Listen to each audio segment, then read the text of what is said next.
Hey guys, Jaslyn here from Sensible Sapien, and today I'm going to teach you how to do a push-up.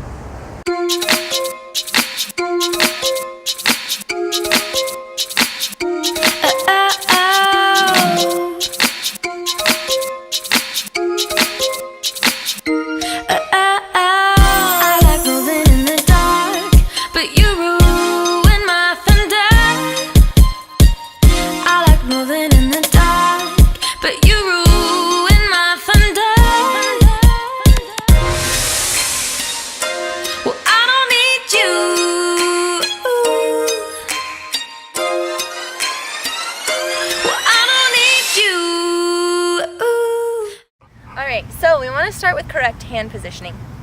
This is just something that I like and I encourage my students to do, is to turn the wrists in slightly. Because if you see the way your elbows bend naturally, right, they want to bend outward rather than here. When your hands are facing forward, your elbows have a natural tendency to want to bend back. That's going to put some major restraint on your wrist, and you could end up getting some really unfriendly wrist pain there. So with the wrist turned in just a hint, right, just a slight degree, you're going to step your toes out and keep your hips a little above your rib cage, right? That does not mean here. Hips up. Then what we'll do, lower the chest, look forward to keep your neck nice and straight in line with your spine, press down, exhale, power press up and lock it out.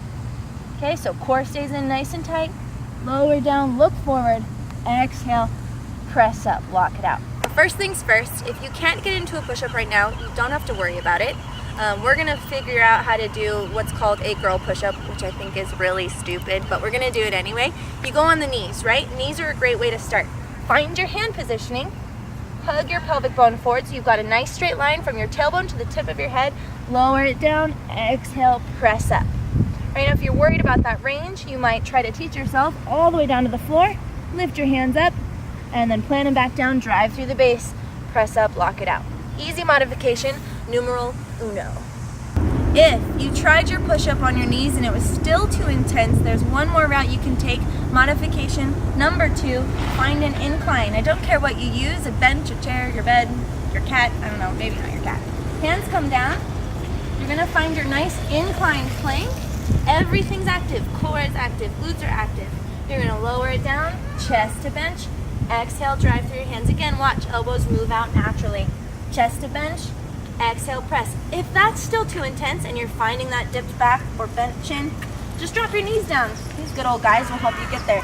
Lowering it down, press it up for modification number 3. Okay guys, so today what we covered is how to master your push-up, right? Whether you're male or female, a girl push-up or doing dude push-ups, they're all the same. At the end of the day, I've seen mistakes on both ends. So some of the things we want to avoid is the dipping of the low back, which means your core is not engaged, it's just like taking a vacation, or the head dipping towards the chest, also not very good. What we want to do is turn the wrists in slightly to prevent any pain in the wrists and or pain in the shoulders and elbows.